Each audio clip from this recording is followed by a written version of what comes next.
Okay, so welcome to this episode of Property Musings. We're really pleased to have our esteemed guest, Jim Power, come along and give us tuppence-worth on the property market, and maybe we'll make a few predictions, which I know you won't, so that's okay. You wouldn't want to hear my predictions. It's all the answers, we hope. Yeah, I suppose let's start with something that's very relevant, and today is the budget that has just happened. Not much in the way of dealing with the lack of delivery of housing, or the land tax, really. Yeah, I mean, I would regard housing as the biggest economic, social, and political issue facing the country. It astounds me the inability to actually solve the problem in a meaningful way over the last decade. I just think it's not an insurmountable problem, but you need to throw the kitchen sink at it. If you devote proper resources, and it amazes me that we can't do that, despite just how important it is as an issue. And the budget this week just typifies the approach. There's very little in the budget that will make any difference. I think one of the problems in any analysis of the housing market is we talk about social affordable housing, but the housing market, as I see it, is made up of four components. There's the social piece, there's the affordable piece, there's the owner-occupier piece, and there's the rental piece. And it's not addressed in a holistic way, as I see it. Because you need to address all four elements of the market. And I think the one that's really creaking at the moment is obviously on the rental side. We've seen a massive exodus of private investors, which is continuing, absolutely. So I would have confidently expected some serious measures to help landlords and to try and encourage them to stay in the market and perhaps attract new into the market. Some legislation of the Tenancy Act, yes. We can talk about tax, which is a huge thing. Yeah. Because, 50% for most Irish landlords move up north and might just pay 20%, and then of course the estate investment trust we know all about. Yes. They're not paying tax at all, and we're quite reliant on them. The problem is with the rules the way they are, landlords don't want to. I'm nervous. It's like our job has become illegal more than it ever was. We've no defensive act inside out. We're not trained or qualified solicitors. Yes. And it changes so often. All it does is put the heebie-jeebies on landlords. And any bit of exit they can take, they're going to go for. Well, absolutely. But I think there could have been tax measures in budget, but they should also address that regulatory issue, because I totally agree with you. That's a huge problem. Being a private landlord now is a nightmare. The financial returns are not great anymore. The reduction of rent pressure zones haven't worked. So it's a litany of problem. And of course, people said to me, well, if a private landlord sells up, somebody else buys the house doesn't disappear. Yeah. But what happens is, okay, you get an extra house for the owner-occupier side of the market, but there's a house less for the rental side of the market.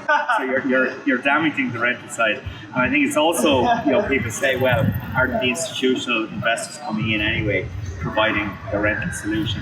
But they're actually not, in the sense that if I'm a private landlord in a small town in Ireland and I decide I want to exit the market for whatever reason, there's no institutional investor going to come in and buy that. No. So I think there's a lot of rubbish spoken about the market, to be honest. There's a lot of hatred, I find. There is indeed. Agents, demonised. a huge amount of we're all the bad guys. Yeah. But then, like the IRAs and these big vulture funds, everybody's going to like so nobody's talking about that. No. It's the accidental landlords who were the young first-time buyer couples back in the boom who bought from, say, like the Sandyford, had a couple of children, couldn't stay in the apartment and rented. They still didn't come out, they were still paying for it at home. Where the hell is these people? Oh, exactly. There's none. There's absolutely none. And €500 is actually going to be so inflation. Well, that's it. You see, if you address the demand side without addressing the supply side, it's going to be one response. I just found it really strange. But after the last number of budgets, on budget night, the issue that I think most about is the housing market. And I keep asking myself, what is housing policy in Ireland at the moment? It's not clear. It's just been a mishmash of stuff. very sick, like it's reactionary. So you try and plug a hole somewhere, and of course it has an unintended consequence somewhere else. And we're in such a quagmire at the moment. I don't know if anybody really has the answer. We have stuff that we can try, but we could all fall flat on its face. But I think delivery, I mean, let's just look at that. 2005, the first 10 months of 2005, there were 62,000 housing units delivered. You know, your target for 33,000, I think, is government provision at the moment, and we're not even meeting that. You know, so, and the population, it's not going bananas. There was 1,058,000 people in Dublin in 1996, went up another 100,000 by 2002, and now we're at 1,256. So, you know, it's not expanding too quick, so we should be able to get a handle on it. Yeah, I mean, and of course, the problem is, again, if you increase supply, which we need to do, but that's going to take a long time to work. There's a lot of people who are living at home, younger people living at home with their parents. As supply comes on stream, they will take up that. So, you know, we used to be here where a lot of students should be coming up to Dublin I sit there yesterday in the office. We were looking for the rental rooms to be 14,000. There's loads of properties, we know it, there's an old man or woman or a couple living there. One of the kitchen to the tree. And just no chance. Absolutely. This is never spoke to them. None of these are the why we're only the winners, the estate agents. And this affects our pockets. We don't get paid if that couple take in 3 students, but we need the help that we deserve residential. Absolutely. I mean, as I said, I am just so convinced that socially, economically, politically, it is the number one issue. As I say, it's more important than cost of living. It is much more important, absolutely. But yet, we get all these populist measures. If you devote those sorts of resources in a meaningful way in the housing market, it could make a difference. But I would also like to see sort of a long-term strategy on housing. This reactionary Stalin's type of approach. Exactly. And I think there's a lot of stuff that should do. I definitely think the planning system needs to be made fit for purpose. It's just not working. I think, the government's take of new housing, 40% of their housing tax is just too high. So you need to bring down the cost of delivery. And the other thing that kind of puzzles me a little bit at the moment, I'm getting a bit short term as a fear now. We'll talk a second about a long term solution. But there's developments going up. Well, those developments around Dublin. There's massive objections. And one of the objections is that these are built to rent rather than built to sell. But the problem is that the build to sell, the economics of that for apartments particularly just doesn't work. They're too expensive to build. It's a developer doesn't make it. No. It makes small people. No, absolutely. They sell to the government. And the banks are reluctant to finance the build to sell because there's no guarantee they will be able to sell it because they're so expensive. And then mortgage lending rules. In fact, I think they're a good idea. I do too. Perhaps they need to be tweaked, but people just can't get a sufficient mortgage to buy those houses. So as a consequence, as I see it, the banks believe this is a financial risk. So then the best way to do it is finance them if they are built to rent, because there is a demand. There's a Yes. Like we're looking at the old town centre. Yes, 17%. Yes. Like why don't you buy the flat properties and insult them? I thought that's kind of good. It's a second-hand property that could be 97,000 property built. It's up to scratch. You've got a tenant there. Market rent or market price for even the cost of half of the amount of people that actually qualify for that it's quite large. I mean, it's not difficult to qualify for that. And over the long term, I mean, that's almost like a pension. You've got people that would be in these places for 30, 40 years that the taxpayer is whereas they're delivering the house for much less and they have an asset instead of somebody else's balance sheet. And every year, you're so correct. People need to sit down. I know of actual people that are working in the industry on all parts of the construction to estate agencies and hammer out something long term that you're going to have to risk losing your seat. You know, and like put your bit of cojones and Yeah, no, I mean, I totally agree. They should, as a society, force our government to show the kitchen signals because it is too important to adopt this basic fair program. I think it's They're not on. They're going to make things better or worse or so on. Well, will they just do the same? To be honest, I mean, I would love Sinn Féin to commit assault. Yeah, we all would. Yeah, they would, absolutely, because any party that would commit assault, I'd vote for. Okay, but I just don't believe Sinn Féin would solve this. I think unless there's fundamental reform of planning, all the other aspects of housing delivery, the government's take from it, the regulation around it, we just need to take a really broad approach. Do you think it's healthy for the rental market to have what they term do you think that should be, part of the strategy that they'll be making? Yes, they do. I think they have a part to play, absolutely. Because institutional landlords will satisfy part of the market, but mom and pop landlords will satisfy different part of the market. But also, I mean, what is wrong with somebody actually becoming a landlord if they want to? It's an investment, it's a source of income. For many, it's a pension. Oh, they're taking a risk. Absolutely, they are taking. Especially in this market. They are certainly taking a risk, but they should be demonized. I mean, they should be encouraged. You think they'll stop, we take a risk with that. Yeah. We don't. If we make money, that's what we have to work harder. Yeah. It's the same as a landlord. They get the regulations. It's the same. So if you earn good money, you have to save and pension. So. Yeah. For other people, it's the only pension. My friends of mine, the Victorian, they kept their houses that they bought in 2005 because that's the pension. There's no other. Yeah. Well, that's interesting. And one of the problems now, of course, is for the younger generation.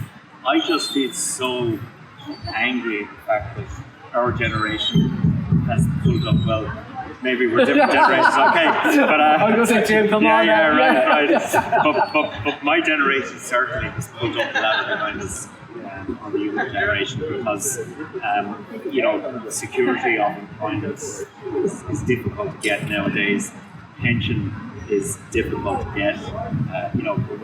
Certainly when I started working, job for life, guaranteed pension, and so on, that's pretty much gone now.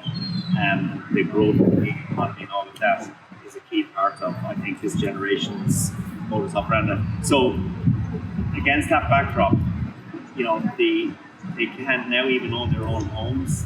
That obviously gives financial security as well for later in life. So we're not, and then of course on the inheritance tax side, we try and pass some wealth onto the next generation to help them out. They're taxed on it above a certain level. So I just think it's all wrong, and I'm just surprised that the younger generation actually is not adopting the Yeah, I know, and that's the thing. Like it started to come through and say that housing experts, that guy, so that you get a lot of people then. Yeah. Yes. But the thing is, they're not. It's almost like the open up mass the smartphone. That people are so engrossed in this virtual world that they're not actually looking at what's actually happening. Like for solutions. Yeah, my eldest guy's 27, and he's lucky. He's living in the flat above the office. But only for that, he wasn't going to find a place to live. Yeah. He packed up, went to a teacher of an 11 or 13-year-old. But over them as well, though. Yeah. I have a 28 and 25-year-olds, both out of college. One is working for a while, the other is just starting a new job. So they got pensions, right? I'm trying to convince them to do it. Very hard. Absolutely, it's very hard. They're not thinking of because at that age, 60, you don't think. But for me, okay, I had a pension initially. I lost it eventually because I left permanent employment, became self-employed. But anyway, the fact is, I have a house. I have an asset. So if the worst comes to the worst, I have massive financial security behind me. Whereas for this generation, the older generation, they just don't have that. and that's all wrong. I mean, Well, I can tell you a story of somebody I know very well. I don't say too much about their identity, but they were in a long-term relationship. They ended up with a serious health complaint that presumably were enabled. Currently, I know it's going to be a big operation. Again, it's a health service thing where that's offered in the future. The person can't work right now. The long-term relationship ended, and the person had nowhere to go. The person's 27, and they haven't moved, but they don't even get a call. And that's a good. So this person was, articulate, able to go out there and work every day, and fallen through that gap, just like that. Yeah. So we've nowhere for people who fall hard times. Oh yeah, no, it's all wrong. It's absolutely all wrong. And I think, you're sort of addressing the whole social side of it in a way. Well, there is the economic side as well, which I'd obviously be a bit more focused on, I hope. But, I mean, housing is a key element of national competitiveness. If you want to continue to grow foreign direct investment, if you want to generate employment, if you want to generate economic activity, housing is a crucial part of that. You need availability of suitable, affordable rental or property to buy. Bottom line is, and I don't think there's anything like enough focus given competitiveness elements of housing. I mean, we talk about wages. Actually, I think housing is a hell of a lot more important than wages. Absolutely. And if you think about, Ireland's concentration risk, as I see it at the moment, we have 10 large multinationals who contribute over 53% of the total population towards the UK. We have 278,000 people employed by multinationals, another 200,000 dependent on those jobs in the broader economy. So we have a huge dependence as a country on multinational investment, and that creates a huge vulnerability for us, because if something goes wrong with the parent company in the United States or wherever, they just divest very, very quickly. But also, if the environment here becomes inoperable for them, in the sense that their staff can't get accommodation, they're finding it more and more difficult to get people to come in, that then starts to Yeah. So we really, in my view, we really need to make sure that all of the non-tax elements of our MTI offering are focused. To me, housing is important. And I just think, obviously, public service like health, education, is also important, infrastructure, IT, and so on. I actually think housing is the most fundamental. And I just don't think our policymakers get it. And I would ask the question, I'm not going to offer an answer, I don't know what the answer is, but is the Department of Housing fit for purpose? Well, I will get the answer. I don't think it is actually. And I think the failure to deliver is proof of that. So what I would be suggesting, if government was serious about this, that the Department of Housing would be moved into the Department of Education. Yes, I think it is that serious actually. The book stops there. And I think the Taoiseach of the day should be judged on the then delivery, absolutely. Which they should have done. Oh yeah, absolutely. But okay, we can start. Yeah. Yes. It's some sort of plan. There's money there. Yeah. There's not money withholding this. So there is money in Europe we just see that solve this. Because as you said, if the teachers can't come to public work, they say, if the nurses can't work, they don't say, we did all the education for everything we call including having the staff. Trump wasn't that. He could be a power next year. So how do you address it after? We're trying to start conversations on it. We need to publicly, everyone who is interested in it, even yourself or like other economists, we need to be loud voice and say, let's do this. Let's bring people in. Yes, we've got to bang heads on this. And I mean, the first thing we need to do, which I don't think we're fully doing, is identify this as the biggest problem we're facing. And why aren't people hitting the streets? Exactly. And then look at what's preventing the delivery of suitable housing. What are the problems? What are the bottlenecks? Is it planning? Is it the lack of service land? Is Irish water reacting enough in terms of services, sites, connections, all of that stuff. It's a whole myriad of different things. There is no silver bullet solution. That's the one thing that does worry me about Sinn Féin. They are suggesting that there is a silver bullet solution. But I think people will be disappointed. Yes, indeed. So we just need to, as I say, bang heads, identify what all of the impediments are to delivery. Because we know where we want to get to. We know where we are. But we don't know what's preventing us from getting from here to there. No, and since we're failing, we need to just be prepared to fail. Exactly. Keep going to Exactly. And the other thing that is very clear, as well as throwing intellectual resources at this, we also need to throw financial resources at it. I mean, if the funding model is not good enough for developers to build to sell, well then why doesn't government step in and subsidise? I mean, I'm suggesting stuff now that I guess would be anathema to my whole ideological view of the world in the past. But when you have market failure like this, and it is a market failure, it does require significant government intervention. We need to see it, and if that means subsidising developers to develop, fine, whatever it means. If it means putting 40% tax take from a new house on old apartments, all of these things need to look to be normalised. What about if we go to council? Yes, obviously. Back in the 50s and 60s, I don't remember, obviously, but you probably think I do. But local authorities provided a very, very, they did indeed.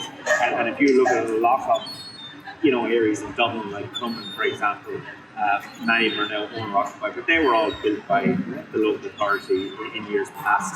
So, and then, of course, from 1977 on, with that famous Fall manifesto, driven by the economists, like you said, at the time, but that manifesto actually destroyed local government in Ireland, as I see it. They've never had a sustainable financial model since then. So, and gradually then over time, it was building. To be a liberal kind of view. It was well before neoliberalism was even thought of, but that's effectively what it was, absolutely. And then over time, we gradually just dismantled local authorities, took away all the expertise, and to suggest now local authorities turn around and start building is naive. They just don't have the skills, capability. But it's just as they don't have it, we've got to give it to them. No, that's right. There is plenty of land. So I really do believe that local authorities should be given a lot more money, they should be given a lot more autonomy, they should be given the resources and skills they need to become major suppliers of housing again. Because if the market is failing to deliver, well then you try something else. This is all the kickback in here with these conversations that we're going to get this. So why don't we get this? It's not all bad people living these areas. Not at all. There's a lot of old people now living in Crumlin. A lot of new people living in Crumlin, so it's now a good place. Oh yeah, absolutely. So you look at Smithfield, you look at places like that, they evolve over time. You look at Rialto now. Yeah, I mean, the village. Gentrified. Yeah, exactly. You look at some of the restaurants, the cafe shops and stuff down there. You would be more at home down there than I would now, of course. As a historian. But no, it seriously, it just shows you how these areas have developed and local authorities actually are behind it. So I just, one changes one's mind over time, and I have worked as an economist for 35 years.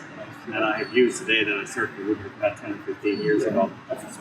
It's an experience. You look at what's happening, you look at what's working, what's not working, and the local authority system worked. Okay, the function was taken away from them, and now there's nobody. Maybe they can't hold those houses more concrete. There you have a very strange decision. 10%. We need builders tax. to build properties in the it's very strange, isn't it? It doesn't make sense at all. You wonder about the logic. And of course, okay, there's one bit you would think, well, the construction industry created the micro problem, so they should be made pay for it. It happened in the insurance industry with the twin collapse. There was an insurance levy. But in relation to, and this is where we shouldn't get too caught up in ideology, I think, in relation to the mighty thing, putting that 10% tax on concrete and blocks, that's just going to be passed on to the house buyer, full stop. Any incentive for first-time buyers to develop it? Absolutely. It doesn't work. Yeah, it doesn't work. And, you know, the other, we mentioned the other measure, the budget, €500 tax credit. Plain inflation. That's just inflation. You address demand, you don't address supply. It's just...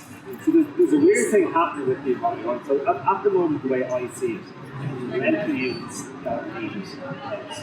What's happening is the market, which seems really booming for house sales, isn't really there. The supply position outside was, you know, even at 10-15%, you find house prices start to fall. Because there aren't as many buyers as people think, because there's so few properties they have to go after. And it's really only the top 20% of the population that are able to afford it. It's a small... Yeah, well, I kind of feel at the beginning of that, I agree with you fundamentally, but I think at the beginning of that process, as you generate supply, you actually elicit latent demand. Nice, yeah, okay, you know, that's fair. the people who are living at home, they come back in. But that's a finite process. Yeah. You work through that over a couple of years, and then Balancing, kind of lower. yes, and then you're on your, you know, your piece. I think holds then. Yeah. But listen, if we accept that as a reality, great. Let's get on with it. Face, you know, accept it. It's just too important. It's our small podcast right now. Probably won't do too much to do it, but we do want to start a conversation. We want to speak to other people like yourself as well, and then maybe we should keep the conversation going between us and actually try and see if we can get in front of the people that we need to and put a coach in place together. Yeah, I mean, maybe I'm being a bit naive and idealistic about this, but as I said earlier, you know, to me, I repeat myself, okay, we know where we are. Yeah. We know where we want to get to. Where we want to get to is having a ready availability of affordable housing in the right areas, suits the tenure requirements, family size, etc. Okay, that's where we want to get to. A functioning housing market where house prices are as low as possible. Okay, so this is where we are. It's where we want to get to. And the first thing we need to do is actually sit down, all of us who are interested, and identify what are the problems. You know, is it planning? Is it the taxation? Whatever. Is there a lack of service land? Is Irish water playing its part? Whatever. Identify all of these problems. And the knowledge is out there. You just need to bring it together. And then once you do that, you start thinking about how do you dismantle these impediments to delivery. I'm not being naive. I mean, no. We can advertise ourselves on TikTok and try and get obviously all the young people together and get them to use their voice and bring that right. Oh yeah. Yeah, that only happened a few months ago. Housing prices have gone COVID. Yeah. COVID is a prime example. overnight. March 2020, within days, there was a massive response. And there's money for everyone, there's pub payments, there's Absolutely. And housing, we've been talking about it for years. It's just, it just gets worse. Absolutely. And I also think from an economic productivity point of view, I mean, I mentioned, I believe housing is one of the most essential ingredients of national competitiveness. But the other point is that in a rising property price environment, it's not good for anybody. Okay, for you in the estate agent business, you know, what I suspect you would want to do is turnover rather than it's much more important than the price. That's what price is. So it's the turnover. So and then you think about people who are buying very expensive houses. The financial resources that are being directed at that and housing. And it's a non-productive asset. Yes, exactly. Whereas if that kind of money could be redirected to funding small businesses, whatever, you could just release so much economic resource that could. So the market shares market is around 20%.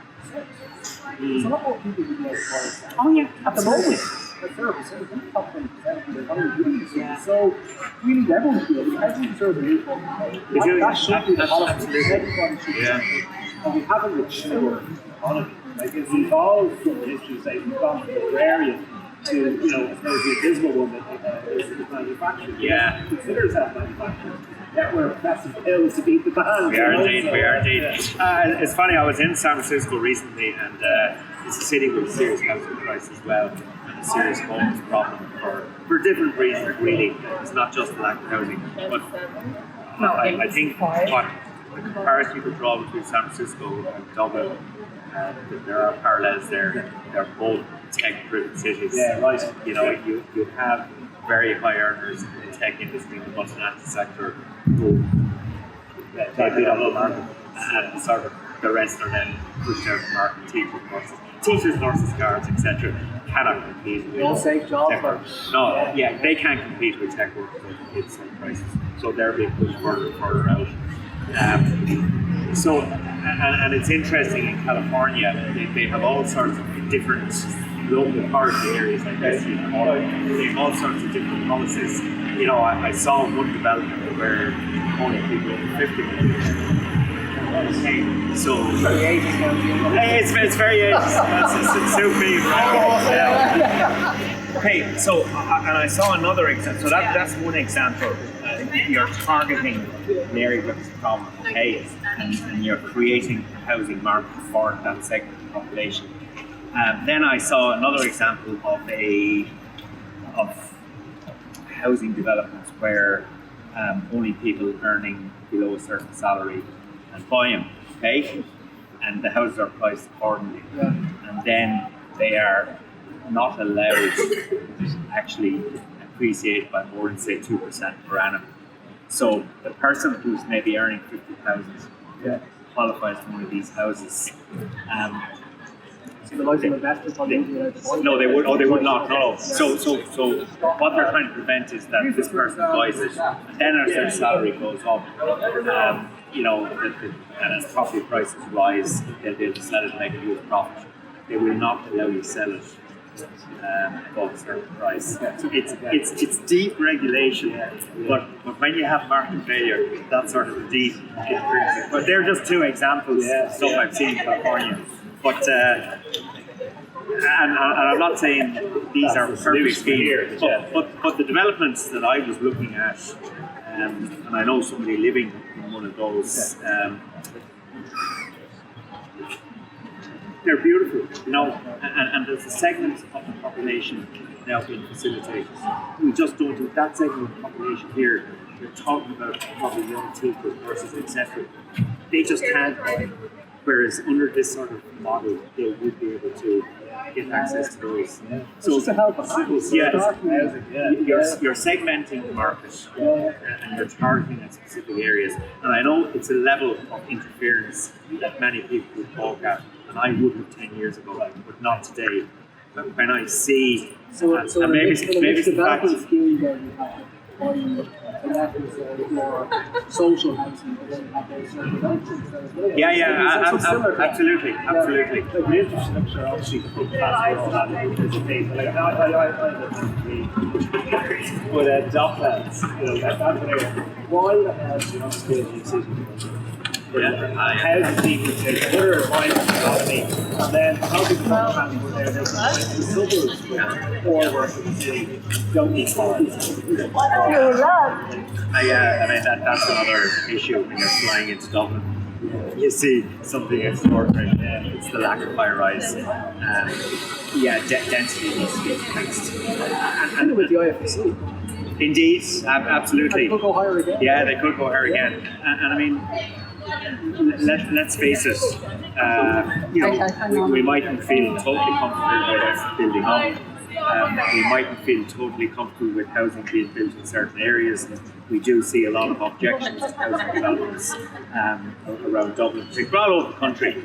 But listen, we've got to accept it. You know, we've got to accept that we're going to have to do stuff that we might not have done in the past because of safety. We do. That is we don't absolutely. build for them. That is fundamental. Are you happy for your two sons to be at home with you today? Yeah, I love having them at home, but for their sake, it's a nightmare. You know, it's terrible. It's If terrible. you live, so I know I live to Leitrim, and the amount of burial housing is insane. Nobody will sell them. They're all people who maybe their kids that generated 2 generations ago. Never They come come back. back, you know, and they should be made, you know, obviously to do something different, rent them or sell them. There's so much land in Leitrim. Now I, got my nice 2 acres, and I go, well, this building beside me, but that we have to, We've got to and it can't accept just the be around inconvenience. town. We have to be able to. Yeah. We have to think of the great good of this culture, and I guess having 2 sons in their 20s now has focused my mind. Absolutely, it's brought it home to me. It's. They should be getting on with their life. Yeah, of course. Move they it should. out. And, Absolutely. So it's delaying their. Giving you the TV back. It's delaying their social development and all of that stuff. And the spirit of NIMBYism, I have to say, is alive and well. And I saw on social media a public meeting where the public meeting held to object to housing development. And I was looking at the audience. They're all middle-aged codgers like me, basically saying to young generation, you can't live in a really I think I know about it. yeah, I'm sure you do. Yeah. But that really struck me. It made me really angry at my generation. Because if 30, 40 years ago, the previous, whoever was living in that sparsely populated area of Dublin at the time, if they had prevented people from moving in, those people were objecting that would never be allowed to move in. It's crazy stuff. It's selfishness. It's I could use lots of words to Yeah, of describe course, it. But here we're discussing, so many different aspects. You're talking about the dirty houses around the country. You look at the streets of the towns and villages around the country with the shop, nobody living overhead. All of these things need to be addressed. Because as I say, I don't believe there's a silver bullet solution.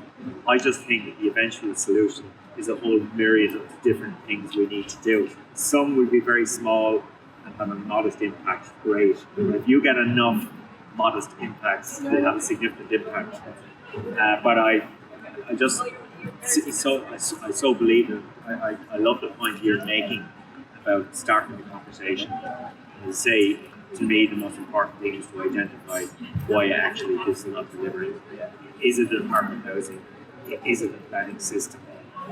Is it our what is it? And you address those problems. Is it the banking system is just not providing sufficient funding to address those problems? Local authorities have a role to play. So there's just so many different things we need to do. Might not be serious enough. We will. Oh, absolutely. Well, I think This is the most serious. I think it is the most serious. They just won't realise it. Well, if they do, they're not thinking very much about it. We're all about it, absolutely. And so, bring it on, I say. Yeah, that's it. Let this be the start of something. And let's keep in touch on it, and we're going to try and get as many people as we can talk about this and do something at some time soon. Yeah. No, that'd be great. Yeah, really appreciate you coming on. I know you're very welcome. Yeah, Thanks you're so much. welcome. Thank you. Yeah. Apart from insulting me about my age, that's all good. Thank you. Great. And I look forward to participating again and Excellent. getting involved in this conversation. Lovely. Because I have a vested interest. Yeah, Yeah. indeed. Me too. Lovely. Thanks very much. That's the end. Thank you. Bye. Thank you. Bye.